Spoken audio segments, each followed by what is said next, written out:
Assalamualaikum, teman-teman cerita untung. Buat kamu yang mau konsultasi masalah gigi dan mulut, bisa langsung datang ke kota wisata Cibubur loh. Nah, kali ini Pipi mau ngobrol banyak pengalaman dari owner Cobra 19 Dental Cafe, Bang Cobra alias Dr. Muhammad Arifin. Pengalaman beliau menarik loh teman-teman, apalagi beliau pernah ditugaskan saat pandemi di Wisma Atlet. Penasaran seperti apa ceritanya? Selain bisa konsultasi soal gigi, kamu juga bisa duduk manis menikmati kopi dari Aku Ngopi. Jangan lupa mampir ya, tapi jangan lupa juga subscribe dulu channel Cerita Untungs.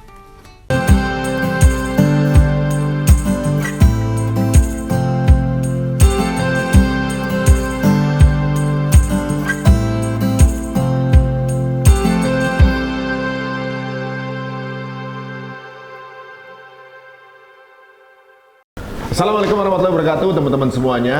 Waduh, sekarang ini masih menyaksikan Cerita Untung. Tapi sebelum kita terima kasih untuk kesetiaannya dengan acara ini. Sebelum kita lanjutkan, kita mohon kesediaan teman-teman untuk subscribe dan likes dulu ya. Sekarang ini kita akan bertemu dengan seseorang yang selama 2 tahun belakangan mungkin salah seorang yang paling sibuk dan paling dicari gitu ya, ibaratnya karena 2 tahun belakangan ini adanya pandemi. Nah, beliau kenapa begitu sibuk di pandemi ini? Langsung aja kita ketemu dengan Bapak Arifin. Assalamualaikum Pak Arifin. Waalaikumsalam warahmatullahi wabarakatuh, Mas Ari. Ya terlalu kaku saya bilang Pak Arifin ya. Nah, Bapak Arifin ini kalau di video mungkin teman-teman lihat pakai bajunya Ya. marinir. Dinas. Dinas, baju Ini dinas. fotonya ada. Ini dia, nah ini fotonya nih. Pakai sepedanya juga lagi. Nah, sekarang udah pakai baju kedokteran seperti ini. Nah, ini unik nih. Saya panggil Mas Arifin aja. Iya, oke, Mas. Sebenarnya kalau dari orang tahunya nih, Ya. kalau lagi pakai baju dinas, ini sebenarnya bertugas di mana? Ya. Jadi sebelumnya terima kasih waktunya Mas Ari sudah bersedia untuk ngobrol-ngobrol di sini. Mungkin jadi sebagai awalan memang saya sebelumnya berdinas di Batalion Kesehatan 1 Marinir. Jadi waktu itu pandemi awal Februari saya sedang menjabat sebagai Komandan Batalion Kesehatan 1 Marinir. Jadi saya berdinas di situ sampai pertengahan 1,5 tahun setelah hampir 1 tahun lah, 1 tahun lebih masih menjabat Komandan Batalion. Kemudian habis itu pindah ke Rumah Sakit Marinir. Tetapi di Wisma Atlet kami masih sebagai korlap waktu itu dan koordinator humas Rumah Sakit Darurat. Jadi selama pandemi, ya alhamdulillah kita sudah mulai awal pandemi ditunjuk. Jadi ditunjuk dari satuan atas tentunya ya, karena saya waktu itu Komandan Batalion. Jadi tugas pertama ke Pulau Natuna dengan anggota kita waktu itu. Jadi untuk mengawali karantina COVID-19 ini di Pulau Natuna. COVID-19 Pulau Natuna itu 2 tahun yang lalu, awal 2020 ya? Ya. Ya, Pak. Itu dulu kita semua orang belum tahu ini penyakit apa gitu ya. Semua udah heboh ya, maksudnya udah apa namanya, kabar-kabar terburuk lah, karena penyakitnya kalau kita lihat di video meninggal Iya, gitu kan. betul.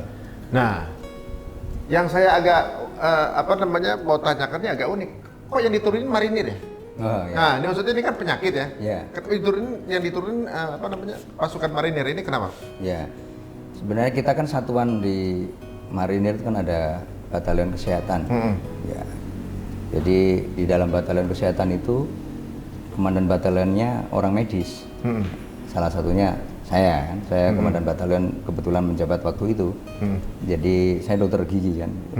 Ya mungkin karena komandan batalion jadi saya ya dilibatkan untuk penanganan pandemi di awal tahun 2020 Februari itu. Jadi marinir itu kan terbagi banyak.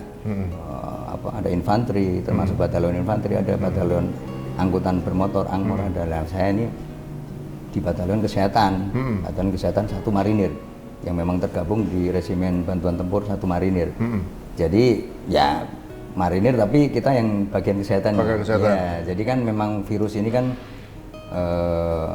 karena memang ilmu kesehatan ya, sehingga dari satuan atas menerjunkan batalion kami untuk waktu itu untuk satgas. Gitu. Oh, jadi memang ketika ada ketika penyerangan, misalnya ada penyerangan dari luar, itu sudah siap tentunya juga tim Marinir untuk ikut melindungi Indonesia gitu ya. Kali ini serangannya dari pandemi gitu ya, virus ya, virus. Sehingga kesehatan yang turun. Kesehatan yang turun ya, divisi kesehatan. Nah sekarang ini ya, waktu di awal tuh sepertinya kalau udah tertular itu image-nya meninggal.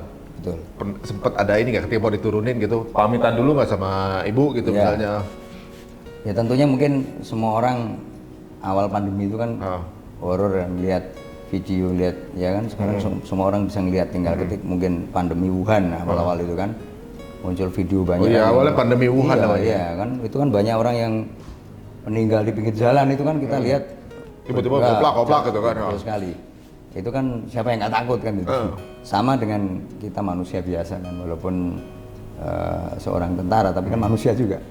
Pakai seragam tapi di pandang musuhnya nggak kelihatan. Betul sekali kan, kita bukan robot, artinya ya ada pembuluh darah, ada sama dengan manusia yang lain, bisa tertular juga, bisa meninggal juga kan itu. Tentunya takut itu pasti ada. Jadi satuan kami di awal penugasan juga ya, tapi kita memang sudah tugas negara kan gitu.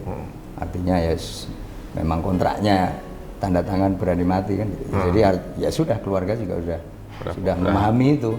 Ya anak istri juga sudah paham lah ini tugas negara. Tugas negara. Iya. Tanggal berapa tuh di awal? Itu 12 Februari. 12 Februari, berarti awal ke itu Pulau Sebaru dulu? Natuna dulu. Natuna dulu. Jadi Natuna dulu, baru ke Pulau Sebaru, kemudian ke Natuna lagi. Jadi Natuna itu ada 2 gelombang. Gelombang pertama dari Wuhan itu, kemudian kita ke Pulau Sebaru, kemudian kita ke Natuna lagi. Gelombang 2 menyambut Diamond Princess yang ternyata nggak jadi ke Natuna, sehingga diobservasi di Pulau Sebaru. Pulau Sebaru. Jadi biasanya di pulau itu adalah tempat isolasinya yang baru datang dari Cina gitu ya. Ya. Kemudian ternyata positif, diisolasi di sana. Dulu belum ada Wisma Atlet ya. Ya. Diisolasi di sana. Itu. Kemudian salah satunya itu adalah kapal pesiar Diamond Princess itu juga diisolasi di sana. Ya, saya karena memang ya sedikit tahu tentang ilmu pandemi kan, bagaimana agar tidak tertular kan gitu. Kita pakai APD lengkap waktu di Pulau Sebaru untuk menerima mereka briefing di Geladak dulu itu. Saya udah pakai, karena saking takutnya ya, wah ini kapal infeksius nih. Saya pakai punya dari Kompinu Bikan Angkatan Darat. Saya pinjem topeng gitu loh, yang biasa untuk nuklir nubika lah, nuklir biokimia lah. Oh jadi dulu teman-teman ini maskernya begini nih di awal nih. Ya. Maskernya ini udah kayak yang bukan masker yang N95 ya, bukan. Itu ini belum saking takutnya ya. Ini dipakai orang Nubika sebenarnya untuk dia tim disinfektan kan, dari Angkatan Darat kan, kita kan satu tim. Mereka pakai ini, terus saya juga pakai ini sebelum, karena saya mau briefing anak buah kapal pesiar yang notabene dari kapal infeksius kan gitu. Saya pakai ini pertama, ya mungkin saking takutnya lah. Pakai APD, kemudian maskernya pakai ini. Nah ini makanya ini mengandung nilai sejarah. Di Pulau Sebaru pertama kali kita nerima anak buah kapal pesiar yang kita karantina dari kapal yang infeksius. Makanya berapa lama? Ya kalau kemarin kan disposal, sekali pakai buang. Dihancurkan karena memang dianggap sudah infeksius kan. Makanya kalau ini saya simpen karena memang saya pikir mengandung arti sejarah lah. Ini sudah disinfektan mulai dari Pulau Sebaru sana, sudah pakai alkohol, sudah semprot. Iya. Ceritain mengenai Wisma Atlet dulu nih. Iya. Kok tiba-tiba jadi Bank Kobra? Jadi kita orang kesehatan itu memang identik sudah dari zaman dulu kan, zaman Eskulap, zaman dulu kala memang lambang kesehatan itu ular. Makanya apotek kan lambang ular kan. Ya, ini sebagai simbol kita. Jadi tim kesehatan itu tim ya Kobra saya namakan. Memang kesehatan itu kan setiap ada latihan dengan luar negeri kadang-kadang ada Kobra Gold gitu kan. Ini kita namakan tim Kobra. Ya kenapa tim Kobra ya? Karena tadi saya tim kesehatan. Gitu. Terus komandan timnya kan saya. Jadi ya mulai dari Natuna, Pulau Sebaru kita sudah panggilan HT. HT-nya kita pakai Kobra juga. Terus kenapa yang dipilih menjadi mengepalai Wisma Atlet? Ya, sebenarnya saya waktu itu kan dan Satgas ya, maksudnya korlap lah mulai waktu itu ditunjuk di Natuna, kemudian di Pulau Sebaru. Kemudian di Pulau Sebaru itu kan dilanjut selesai, kemudian saya ditarik ke Wisma Atlet jadi korlap juga.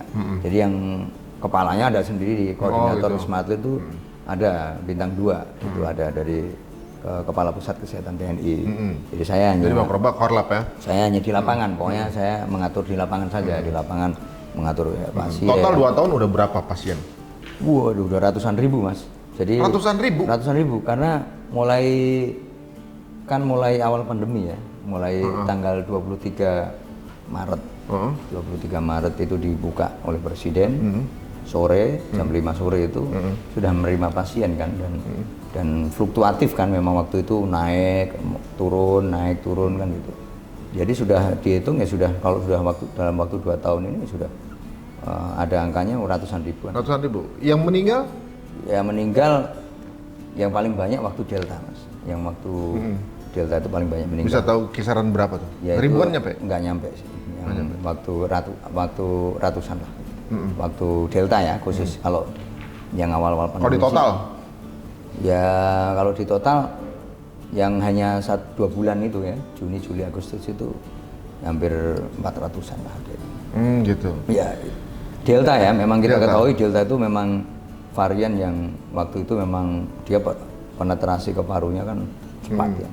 Jadi Alpha, Delta. Alpha, Delta, kemudian Omikron ini kan. Omikron. Jadi yang paling banyak Yang paling memberat, yang paling berat. Alpha? Alpha sendiri ya nggak terlalu banyak yang meninggal juga. Waktu di Wisma Atlet nggak terlalu banyak juga. Oh gitu. Jadi yang kalau Delta itu memang benar-benar sampai tim pemulasaran jenazah itu nggak tidur itu sampai jam 3 pagi packing jenazah itu. Yang waktu Delta ya, karena memang banyak yang meninggal. Nah ini menarik nih Pak. Di situ kan berbagai profesi ya, yang sana ya. Ada artis juga nggak? Ya ada, Marcel itu salah satunya. Marcel ini? Marcel komedian. Oh komedian? Itu sengaja ini kita. Udah sampai apa deh stadiumnya? Ya sedikit lah dia agak-agaknya ke paru sudah ada sedikit, tapi alhamdulillah kemarin udah bersih lah. Di antara yang ditangani juga sama Bang Kobra dulu itu ada public figure yang kemudian meninggal, ada nggak?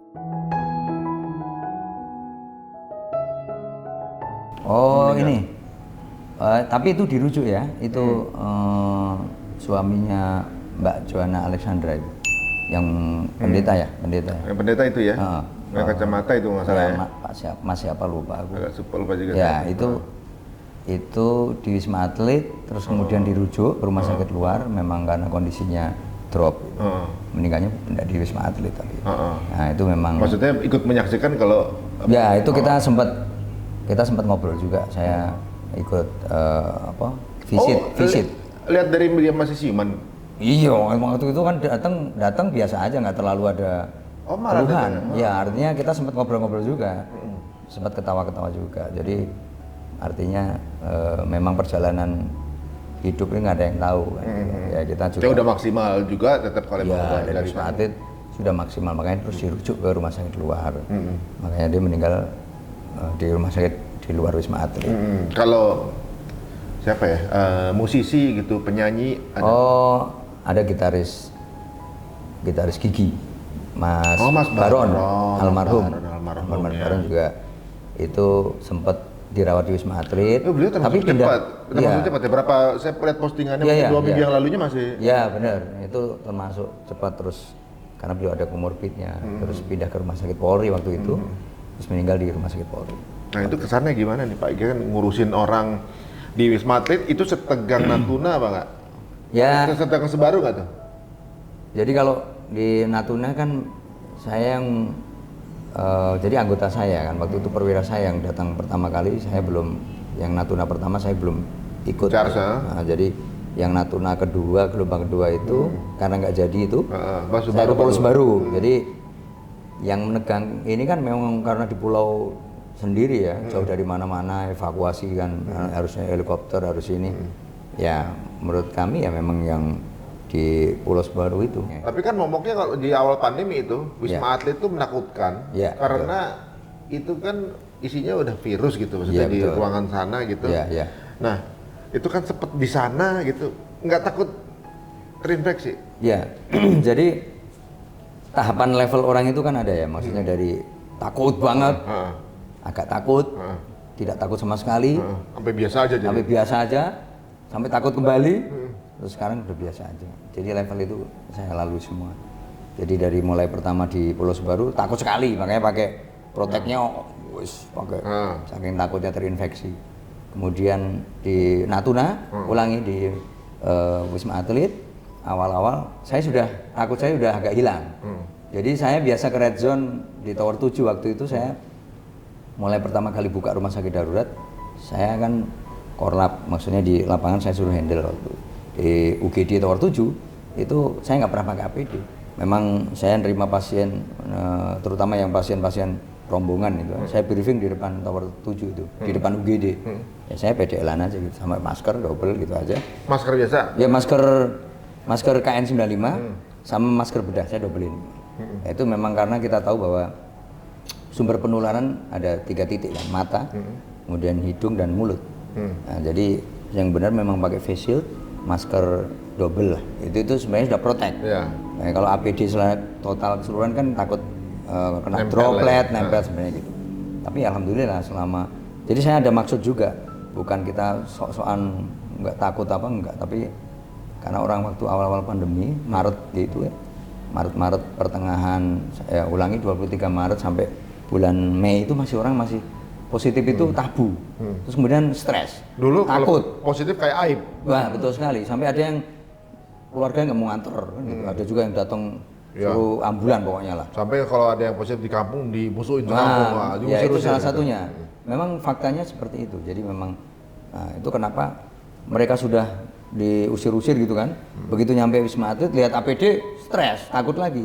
Makanya ketemu saya dulu di depan UGD itu saya sampaikan, saya nggak pakai APD. Ya, artinya biar mereka merasa wah temen nih gitu. Itu tujuan saya secara psikis ada. Jadi terbukti memang mereka saya briefing dulu. Itu pasien positif semua. Saya briefing. Ya selama di Wisma Atlet gini-gini, bahkan ada yang lucu ini. Ya macam-macam ya, namanya anak buah. Saya pernah menerima di depan UGD itu briefing 210 orang positif dari bandara, anak buah kapal pesiar, pernah. Semacam-macam namanya anak-anak muda ya. Aneh-aneh, minta ngerokok di sini boleh, macam-macam itu. Yang protes demo itu. Saya Demo di Wisma Atlet? Demo di lantai 3 itu pernah. Demo kenapa? Ya demo dulu kan ada aturan negatif 2 kali baru boleh pulang. Swab negatif 2 kali berturut-turut baru boleh pulang. Itu yang bikin mereka stres. Kadang sudah ada yang 20 hari swab itu positif. Habis itu atau swab pertama negatif, udah seneng nih. Kemudian 5 hari kemudian di jadwal swab kedua positif. Jadi itu berulang seperti itu, mereka nggak nerima kayak gitu. Aturannya terlalu ini, terus minta saya Pak Kobra udah pada tahu kan. Ya, saya ikut di grup juga, grup pasien saya ikut grup WA WhatsApp itu. Jadi pengen ketemu, ngancem-ngancem itu kalau enggak saya viralkan ini. Terus enggak, ini pokoknya ancamannya macam-macam lah. Pokoknya intinya pengen ketemu dengan saya di Tower 3, Tower 7 lantai 3 waktu itu kan, dan hall gitu. Ada 60-an orang, kita sampaikan ya ini terus ya dari pimpinan dengan adanya kondisi situasi seperti itu ya akhirnya karena mereka juga waktu itu 2 kali negatif pulang ke Bali, semua di Bali juga dikarantina lagi 2 minggu. Nah itu makanya mereka protes, artinya kalau memang bisa saran diusulkan 1 kali negatif boleh pulang, akhirnya diterima usulan dengan pertimbangan medis tentunya karena memang ada dokter penanggung jawabnya kan, dokter ahli paru di Wisma Atlet. Kemudian kita sampaikan, senang mereka. Habis itu ya mulai agak cair lah, nggak aneh-aneh lah mereka. Ada juga yang sudah berjalan hampir 1 tahun lah. Itu ada juga yang datang dulu dari orang takut, datang ke Wisma Atlet jadi seneng maunya ke Wisma Atlet kan gitu. Karena memang saya sengaja, memang saya koordinator humas kan juga. Jadi silakan pasien mengupload kegiatan di sini di medsos. Nah, kita adakan senam-senam kan, pagi senam, kemudian ada juga jogetan gitu kan. Oh malah di sana happy. tuh Jadi happy, ya dari kamar boleh keluar jalan-jalan. Jadi seneng. Lah lucu lagi kita pernah menerima narapidana dari Pondok Bambu. Narapidana positif. Wah itu kan ada Digabung ibu-ibu itu. cewek-cewek ya itu. Oh cewek. Ya ini cewek-cewek tapi makanya dari pertimbangan pimpinan boleh diterima karena cewek lebih mudah dikendalikan. Akhirnya pernah juga saya terima di depan Tower 7 itu yang positif narapidana ini ya macam-macam, ibu-ibu ada mbak-mbak gitu kan. Itu lucu-lucu itu kalau itu saya sampaikan selamat datang di Wisma Atlet. Fasilitas yang ada di sini ya alhamdulillah ya bagus, saya bilang. Kamar mandi ada 2, air panas dan air dingin. Wah, tepuk tangan mereka. Woi, asik. Boro-boro di LP katanya gitu. Namanya juga di lapas ini. Wah, senang udah. Habis itu Jadi malah ke Wisma Atlet mereka kayak masuk surga ya? wah, happy sekali. Terus habis itu gini. Saya sampaikan, makan 3 kali sehari. Menunya 4 sehat 5 sempurna. Wah, asik, senang mereka. Boro-boro ngomong lagi, boro di LP ya kan, standar LP makan memenuhi gizi juga kan, artinya sudah dihitung juga kan. Tapi mungkin mereka bosen kan itu, jadi merasa senang. Harus ada snacknya, saya bilang. Jam 10 dikasih snack, ada susunya di situ. Wow, seneng banget. Wah, habis itu Udah saya positif terus ya, aja gitu kan. terus habis itu, Pak boleh nggak bawa handphone? Ya karena memang tujuannya biar imunnya naik, biar mereka bisa komunikasi dengan keluarga. Ya akhirnya dari pimpinan mengizinkan, kami sampaikan. Oh udah boleh bawa handphone. Wah seneng banget itu. Nanti keluarganya ngirim ke sini, bisa komunikasi. Wah terus habis itu selesai kan, macam-macam itu. Tindak kejahatannya macam-macam itu. Saya sampaikan, ini ada yang bunuh suaminya nggak? Wah enggak pak. Kalau ada yang bunuh suaminya di sini rawan, berarti saya kamar sendiri tak kunci. Nanti bahaya yang bunuh orang di sini ya. Enggak pak, enggak. Terus mereka menyampaikan, ada yang saran pak, boleh nggak pak kita selama masa belum bebas tahanan, boleh nggak di sini sampai selesai masa tahanan?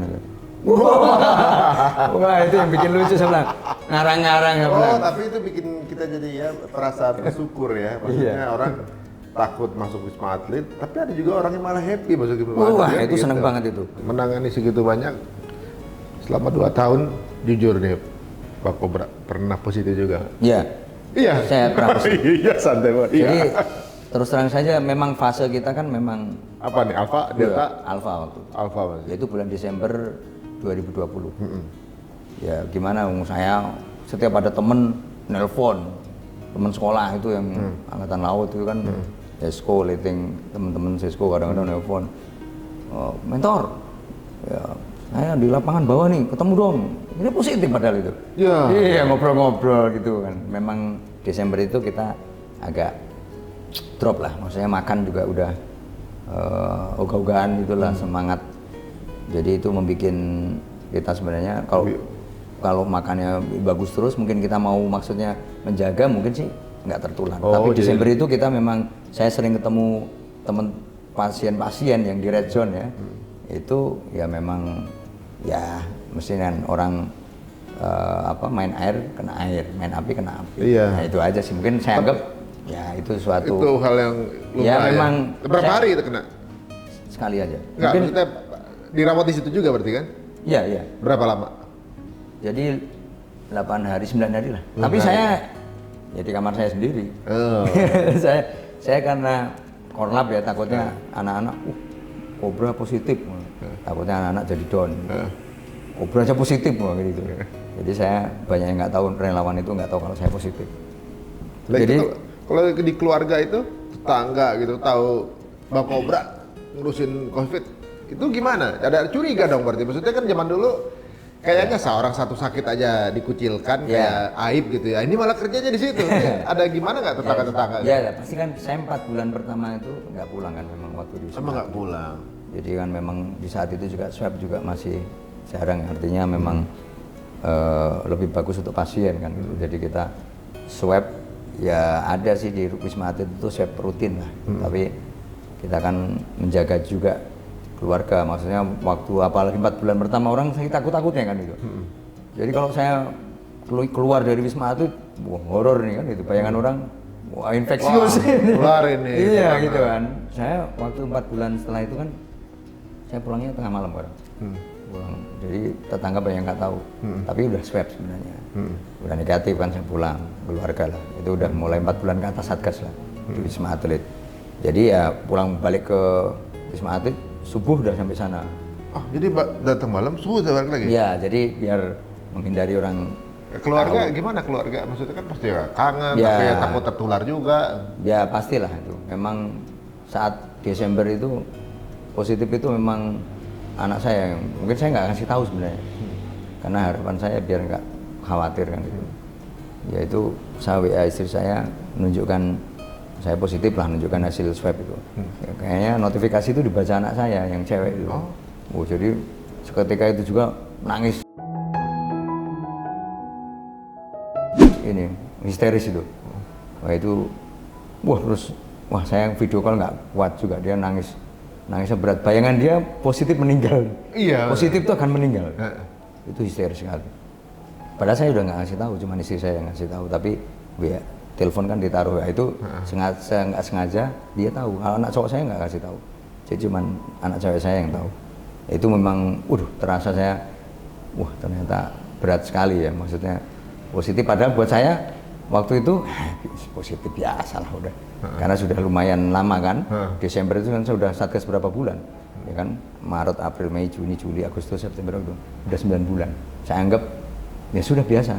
Kalau rekan sesama dokter atau mungkin perawat atau yang bertugas, ada nggak yang meninggal? Ya ini, jadi kenapa saya takut dari level takut banget, kemudian agak takut, tidak takut sama sekali, takut lagi. Nah ini loh fase saya takut lagi itu waktu Delta itu. Saya biasanya nggak pakai APD kan masuk-masuk. Begitu saya sama dokter paru ya, DPJP teman kita, koordinator spesialisnya, kita visit itu salah satu relawan kita di Wisma Atlet itu masih muda perawat, yang biasanya di UGD itu masuk ke HCU lantai 2. Itu udah agak nyesek-nyesek, masih muda dan tidak punya penyakit komorbid ya. Nah, ternyata parunya dilihat sudah berkabut. Wah ini udah masuk sedang, kata dokter paru. Wah dia keluhannya, iya dok, udah agak nyesek-nyesek sih. Tapi nggak apa-apa dok, saya masih kuat ya gitu-gitu. Kita ngobrol. Habis itu masih pakai oksigen. Tapi belum ke ICU. Kemudian berapa hari kemudian masuk ke ICU lantai atas. Kemudian dirujuk ke rumah sakit karena ICU kita ada batas kemampuan ya kan. Dirujuk ke rumah sakit. Udah pakai apa aja, pokoknya sudah upaya maksimal sudah dilakukan dari rumah sakit darurat. Kemudian meninggal di rumah sakit yang lain. Itu pertama kali relawan kita karena Delta itu. Wah itu mulai saya mikir, wah dia masih muda nggak punya komorbid meninggal. Mulai dari situ saya takut. Saya masuk pakai APD lagi dan agak jarang masuk waktu Delta itu. Jadi itu level takut saya naik lagi. Berapa petugas yang menjadi korban? 4, ada 4. 4? Di Delta semua? Ya karena Delta semua. Kemarin yang terakhir ini ada tapi bukan karena Delta, tapi yang benar-benar karena varian Delta waktu itu 4. Itu masih muda semua ya, masih perawat-perawat kita. Kalau dokter alhamdulillah nggak ada. Jadi itu perawat. Sekarang ini kan udah mulai melandai, Itu Wisma Atlet sekarang gimana tuh? Isinya berapa? Ya, jadi kalau untuk saat kondisi sekarang kan saya sudah off, sudah. Oh, Bang Kobra udah. Semenjak Delta udah landai, itu kan saya sudah kembali ke satuan. Jadi, tapi monitor, maksudnya memang kan di media juga ditampilkan terus kan tiap hari. Jadi sekarang kita lihat laporan yang di media itu kan juga ada. Jadi memang sudah menurun, sudah di bawah 12% kalau nggak salah. Nanti laporan yang terakhir kita lihat nanti ada. Jadi sudah landai. Pasien yang masuk pun kan saya masih monitor di grup kan gitu. Jadi sudah landai juga saat ini, sudah alhamdulillah sudah landai. Udah nggak bertugas di sana lagi. Ya. Nah sekarang kita ada di tempat ini, namanya Cobra 19 ini. Gimana ceritanya ini? Jadi ibaratnya udah pengabdian di sana. Dengan segala perjuangan, ketegangan segala macam itu udah dilewati. Sekarang ada tempat ini. Apa hubungannya? Sama-sama namanya Cobra ini gimana? Ya, jadi gini Mas. Jadi feeling saya ya mudah-mudahan saya orang lapangan, mudah-mudahan feeling saya benar dengan situasi kondisi saat ini mulai landai. Mudah-mudahan ya sebentar lagi endemi mudah-mudahan ya.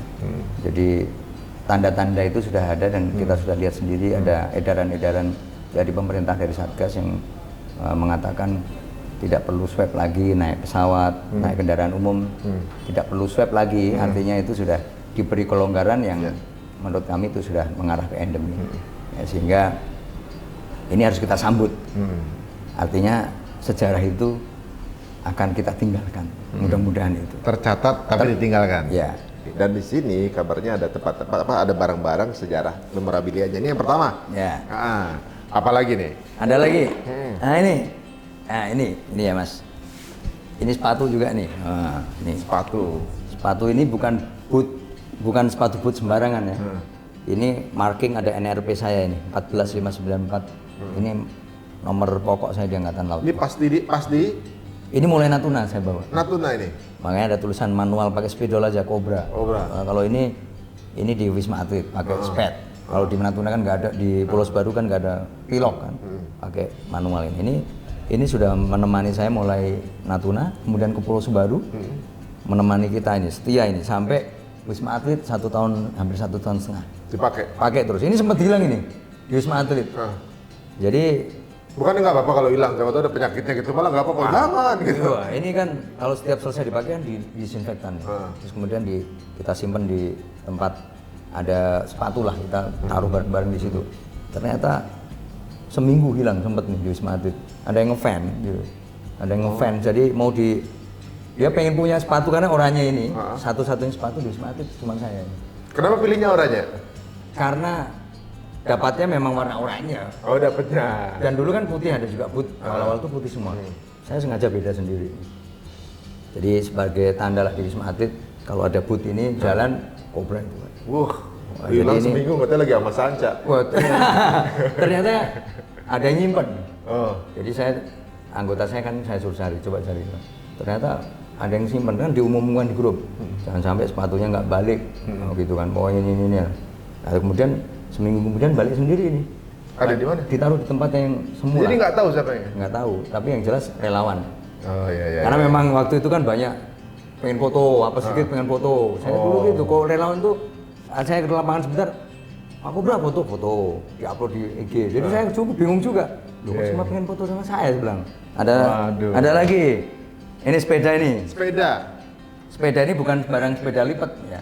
Jadi ini dari awal pandemi di Wisma Atlet, karena jarak antar tower itu kan lumayan lah. Kalau saya jalan kan gempor juga. Antar tower itu kalau jalan kaki kita lumayan juga. Berapa kali sehari kan capek juga. Jadi ini transporter saya.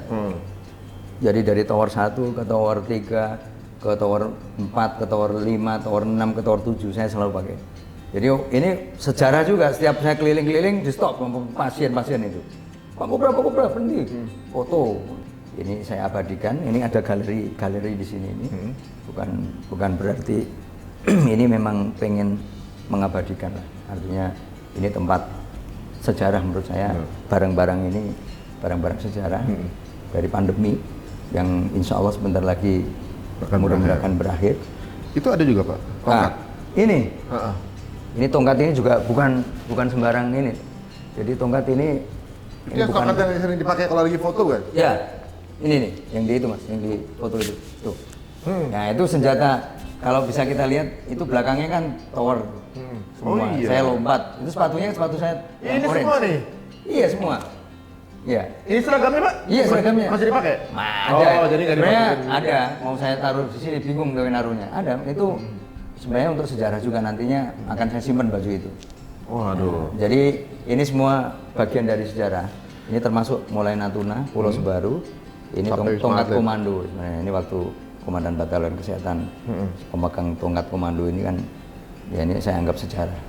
Makanya sudah brojol sudah jelek nggak apa-apa, tapi nilai Justru sejarahnya, lah perjuangannya di situ. nilai perjuangan dengan tongkat ini bukan sirik enggak, tapi ini memang ini lambang Komandan Batalion itu pakai seperti ini. Dan pasti antara teman-teman yang pernah di antara ratusan ribu orang itu masuk Wisma Atlet pasti ingat dengan Bang Cobra. Kalau kangen Bang Cobra jangan lupa ke kota wisata, ada tempat namanya Cobra 19 ya. Ada aku ngopinya juga nih. Kalian periksa gigi sambil lihat ini barang-barang yang dipakai selama mungkin ikut merawat teman-teman semuanya. Ini sebuah kabar baik, mudah-mudahan akan kembali normal, semua bisnis kita, usaha kita akan kembali normal. Kita doakan juga Bang Cobra ini sehat terus, diberkahi keluarganya gitu ya. Kemudian juga mendapatkan doa-doa yang sangat luar biasa dari masyarakat yang pernah terbantu juga. dan orang-orang seperti Bang Kobra ini nggak banyak ya teman-teman. Kita perlu lestarikan ya.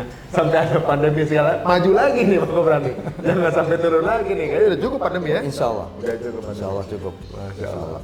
Terima kasih teman-teman semua udah menyaksikan acara kita. Sebelumnya jangan lupa juga follow Instagramnya Bang Kobra. Arifin Ortodontis, Arifin_ortodontis. Gak ada Kobra-Kobranya sih dia malah. Oh ya, di situ nanti ada profilnya ex komandan tim Kobra. Sini kalau pasien-pasien udah tahu, gitu. Mereka udah pada follow-follow, yang lihat kegiatan di Wisma Atlet, yang pengen kangen suasana Wisma Atlet ya lihat aja di IG saya ada. Waduh. Kemudian IG yang di kafenya, Kobra 19 Dental Cafe, dan ini insya Allah ini tempat pertama kali. Mungkin insya Allah ini mudah-mudahan sebagai tanda kita buka dental klinik baru dan kafe baru ini sebagai tanda endemi akan segera datang. Pulihnya. Insya Allah. Amin ya Rabbal. Terima kasih Bang Kobra. Assalamualaikum warahmatullahi wabarakatuh. Waalaikumsalam. Semoga sehat semuanya. Salam Kobra. Salam Kobra. Asal berbagi.